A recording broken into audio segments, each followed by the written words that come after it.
Louis, thanks for joining us. Good to be with you once again, Peter. Louis, coming into 2023, you were one of the very few analysts that saw Sydney property prices rising in 2023.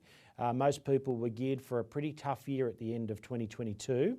Now that we're at the halfway mark of 2023, could you tell us what the numbers for Sydney are showing, please? Yeah, so far this year, it looks like dwelling prices in Sydney are up by about 4%. Putting your original forecast well and truly on track, you'd say? Yes, that is correct. With caveats, so especially given the most recent rate rise that we've had.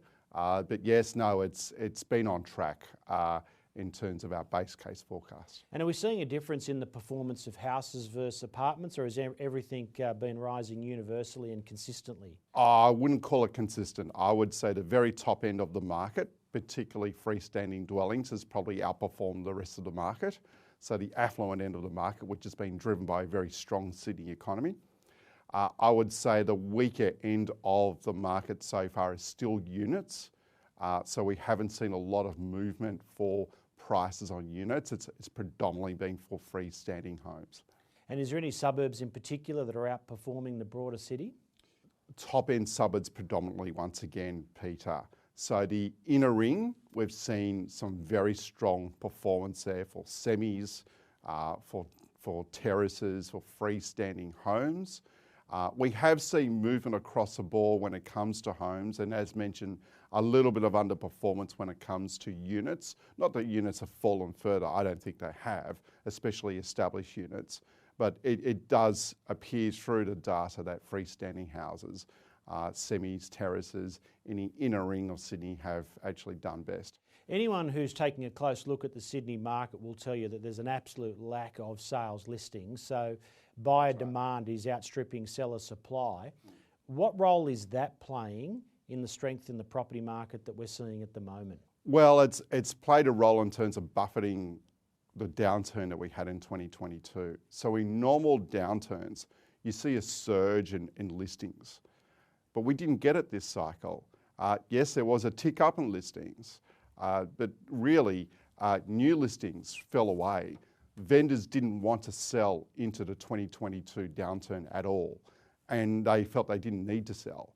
So they backed off, and that ensured that we had minimal listings in what is normally a part of the cycle where you see a rise in listings. Well, let's take a look at this slide here, Louis, that you've put together for us that covers off sales volumes and auction clearance rates.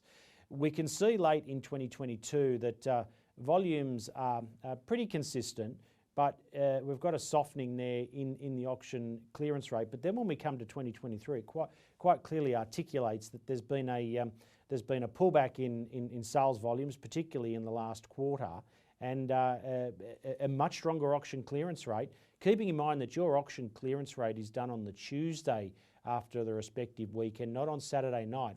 So these are not fudged numbers. These are not industry propaganda. This is, whether we like it or we don't like it as a buyer or a seller, these are the facts. The auction clearance rate has improved, hasn't it? It has improved. That is the truth. And we've seen the improvement really from, I would suggest, the fourth quarter of 2022. So normally in the spring selling season and going into summer, you see a seasonal fall in auction clearance rates in Sydney and Melbourne. We didn't really get it this time round. We actually started to see a little bit of a rise, and that helped me with my forecast for 2023. It told me that, okay, there's a little bit of confidence starting to return into the market. And then sure enough, as we had the property season open up in February, clearance rates really took off. And yes, so on our numbers, getting clearance rates in the 60 percentile range is actually a relatively strong result. Very good. Now, I just want to get a little bit granular on these numbers here, Louis. These are from the June long weekend. We must specify for our audience. Yes.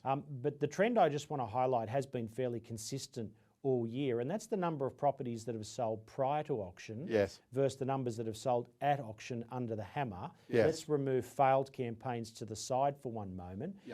Of the properties that are counted as having sold at auction, week in, week out, nearly half of them have always sold prior. What's your view on that?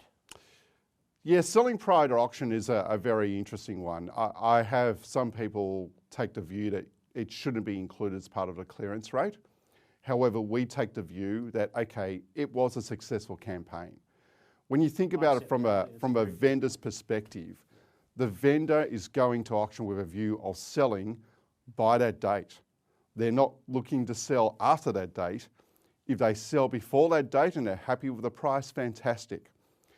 Now, but when we consider the sold prior, in terms of what's going on in the vendor's mind, clearly an offer's been made prior to auction, an offer which is tempting, where the agent's suggesting potentially or advising to that vendor that, hey, this might be as good as it gets, so consider taking it.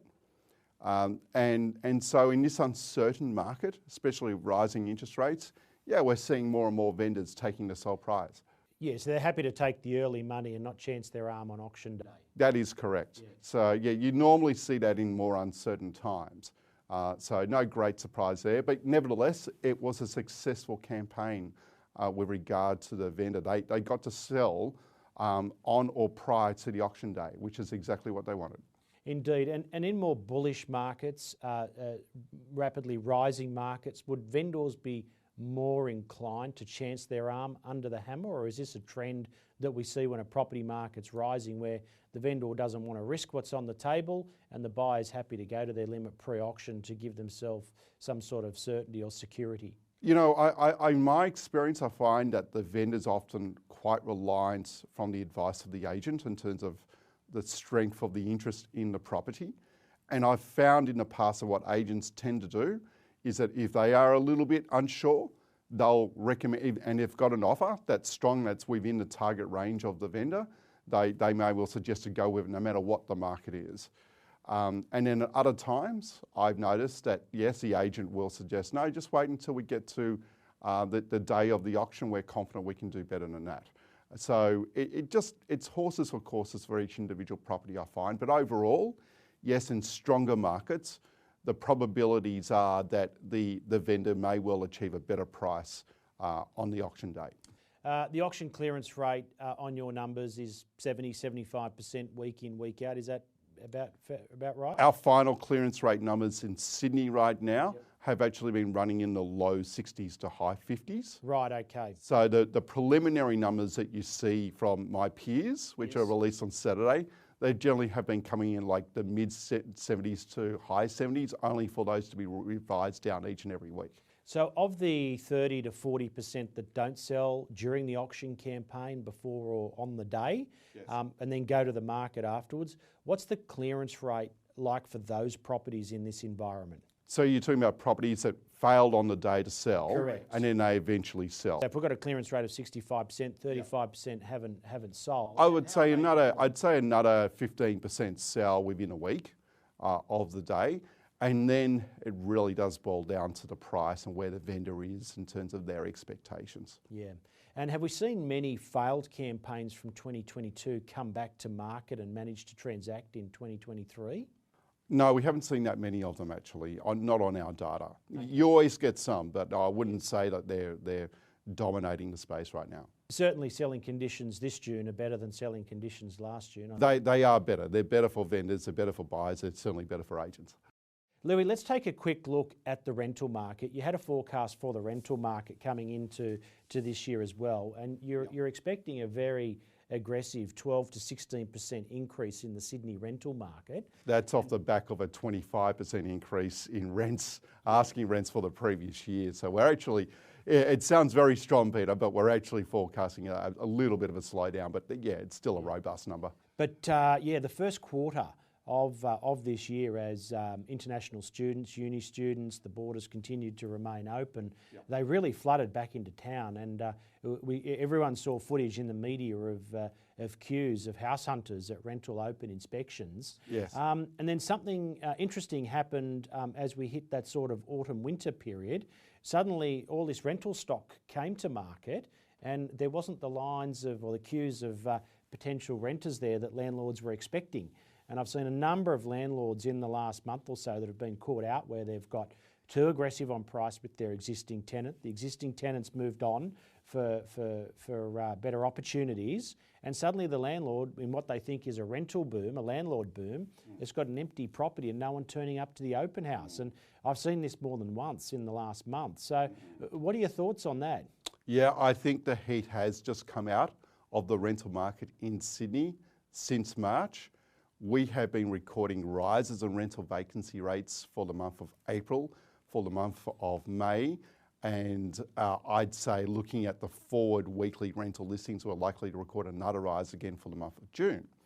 So look, it's still a landlord's market. We've currently got a rental vacancy rate in Sydney running at about 1.5% per annum. It was lower than that number, but I'm always watching the trend closely. And at the moment, yeah, we are starting to record rises in vacancies, and we're starting to now record a little bit of a slowdown in the rate of growth in asking rents for Sydney as well. When the previous New South Wales government outlawed rental bidding, we warned our client base that would lead to overpricing in the rental market, as landlord and agents felt that they couldn't maximise the full market potential in a negotiation with competitive interests. So the next best option available to them was to put a high sticker price on the property or put a high rent review to the existing tenant. Yes. Did your numbers show a sharp jump in what people were doing with their asking rents when that law came in? Not particularly so, other than just the normal surge we got for the March quarter. So this is on the back of the fact that rents were already rising in Sydney between 20 to 25% per annum.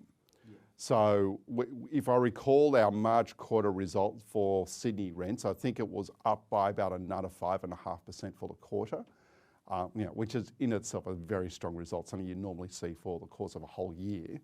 But I think for this current June quarter, we're likely to record a slower increase in rents. To me, it looks like it's going to come in about 2% for the quarter in terms of rental increases in the Sydney market. So, look, I'm a bit hesitant to call it that we've now entered into a rental slowdown, because I'm very conscious of the fact that the migration numbers are still very strong, and visitors to Australia, permanent visitors, permanent arrivals, come to Sydney and Melbourne first as their first port of call. So we can still expect an ongoing increase in population for our two largest cities. And at the same time, I'm well aware too that we're recording a fall in building approvals for both of these cities due to the rise in interest rates. So if we are observing here a little bit of a rise in rental vacancy rates and a little bit of a slowdown in rents in Sydney, I'm not so sure that this is going to be a permanent thing. So each winter we do find that there's a lack of sales listings and an excess of rental listings. So based on that, and in summary of what you've just said, this current slowdown in the rental market is seasonal. It's not structural. The structural issues in the rental market, the rental crisis we keep hearing about, that story's still very much there. It's still there. But temporarily it's on the sidelines. It's on the sidelines for now. Now, if we were to go into a sharp economic downturn, I think you would see a rise in rental vacancy rates despite, say, ongoing increases in population growth rates. So in an economic downturn, people will do everything they can to survive, right?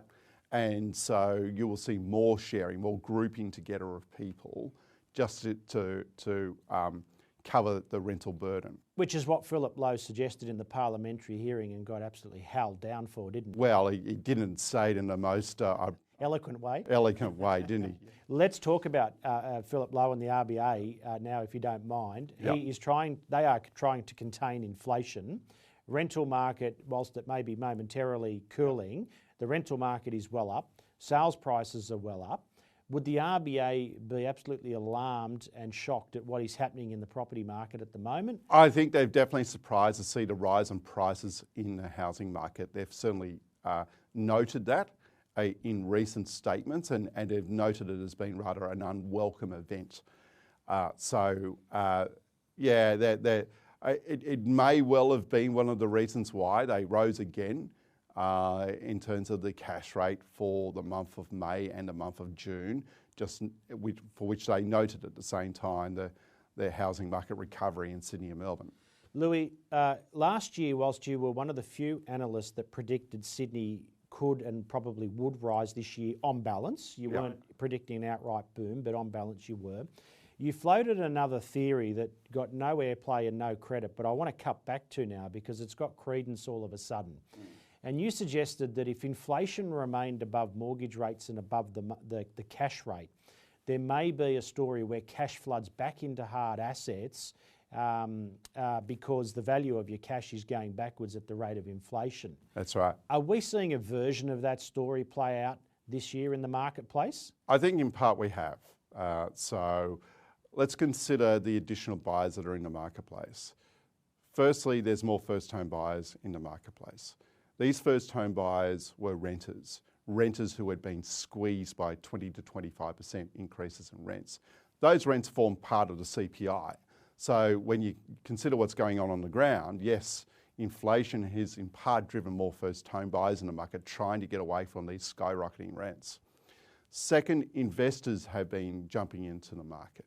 They've been jumping into the market to try and capitalise on the rental increases, but I also believe they've been jumping into the rental market to get a hedge against higher inflation.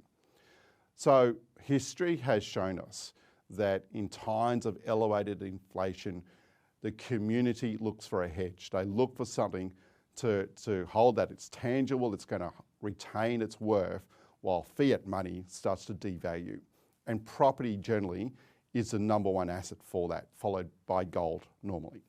So I think we've seen an element of that in this country. Interesting. Louis, as we record overnight, the US Federal Reserve skipped an interest rate rise because their inflation number is starting to head the way they like, they want it to. Have you got an early view on what the RBA will do in July? Because their rhetoric has been really, really aggressive. Our inflation rate, correct me if I'm wrong, but our inflation rate is actually now above the US inflation rate. Yes, it is. They're running towards now 4%. We're still running at 7%. Yeah, that's giving the RBA a big decision in July, isn't it? Yeah, well, it is. Now, note that the Fed came out overnight and stated that there still could be 2 more rate rises. Now, hence I use the word skip. Yeah. Now, they may well be jawboning. And I think there's a valid point to be said that they're not really going to come out and say, that's it, we're not going to lift rates anymore. They want to keep their options open just in case some surprising information on the inflation front comes through. Now, jawboning, could you just explain for those that don't know the definition of jawboning? Because I'm fairly comfortable in saying that Philip Lowe has tried this tactic unsuccessfully, but in fairness to him, he has tried it in the last 6 to 9 months. Well, it's kind of bluffing. It's kind of trying to threaten the community that there might be more interest rate rises or scare the community. And by scaring the community, that means the community won't go off and spend like crazy. They'll be cautious, which is exactly what the Reserve Bank of Australia wants. They want to see a slowdown in spending. They want to see a dip in confidence to try and take some of the heat out of the economy. But they would rather talk the community into it than actually do the heavy lifting of rising interest rates where there would be real pain. Now, yeah, you could argue the potential they've tried that a little, and it hasn't really worked, hence the reason why the RBA paused, then had to go again when more information came through. Was that pause a mistake? I think it was April he paused. Was that they a mistake in hindsight? Yeah, that's a good question in hindsight. I'm not sure. The Reserve Bank of Australia has a long history when it comes to rising interest rates of lifting a couple of notches and pausing and lifting again and pausing. So it's not outside their normal behaviour to pause and then lift again. And I think right throughout that whole time, the governor was very clear that there could be more interest rate rises to come, and certainly there have been. So I think what we will still see, though, is when we do finally peak with the interest rate, we won't know until later on that we've actually peaked, because I'm very sure the RBA will state that, okay, we don't know whether this is the top or not. Data dependent is their phrase. Data dependent is their phrase. That's exactly right. That said, I'm somewhat confident that they will actually pause again for their July meeting just some of the framing of the words they used at the very end of their statement, it to me sounded like as though, okay, they wanted to wait for more data to come in. Will they get to see another CPI number before making that decision? They'll have another CPI number come in. They'll have some more retail numbers come in. They'll see naturally what's going on in the housing market. So there will be more information come through, plus the employment numbers, which I'll be following closely as well. So they get to see another round of information. Good.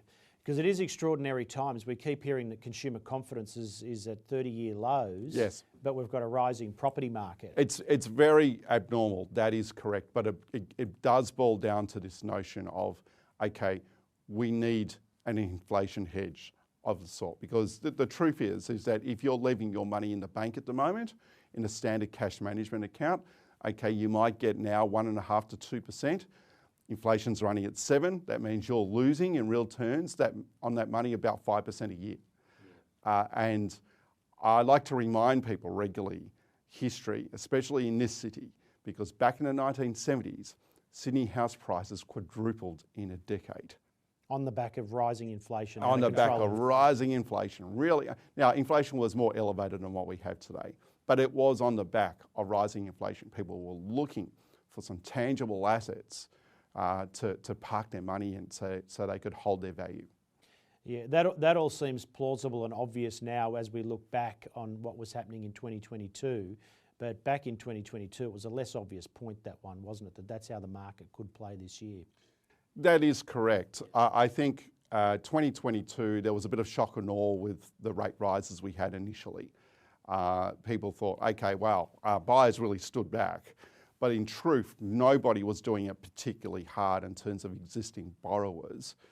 Yes, there was more stress, but everybody held on. Massive test for the market coming up. Correct. Louis, final question, final point, I should say. Sales volumes, correct me if your numbers are showing something different, but sales volumes compared to 2021 have absolutely crashed. Sales volumes are definitely lower compared to 2021, but what we're noticing in the auction market is we're now recording higher volumes compared to 2022. So vendors are happy to chance their arm with that sale process. Yeah, so you're seeing a higher sales turnover compared to 2022 right now. That's not to say it's going to last. If we do see further rate rises from here, I think you won't see that sales volume last. But yeah, definitely still lower than 2021. So just taking a look at the property market from the new state government's perspective, sales volumes from the boom of 2021 have dropped by, I'm hearing 30%, 35%? Yeah, 30% is a rough mark. Yeah, so that's a massive hit to stamp duty revenue. That's right. And that money's got to be generated somewhere, somehow, by the state government. What do they do, seeing revenue from one of their most lucrative sources drop by that amount? Well, ultimately, the long-term solution to that issue of the boom bust in state government revenues is to move to a land tax-based system and get rid of stamp duty. That would resolve the issue of these boom busts in revenues. And the previous Liberal government was slowly moving towards that. Now that's been halted, as we know, with the new state Labor government. So I don't see a change in the taxation policy anytime soon.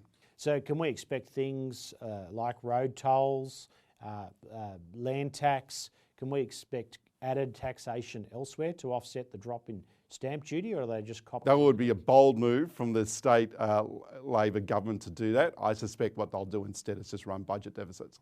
Interesting. Louis, great wrap today. Thanks very much for that. Thank you. And thank you for joining us today on Talking Property. We look forward to speaking with you next time.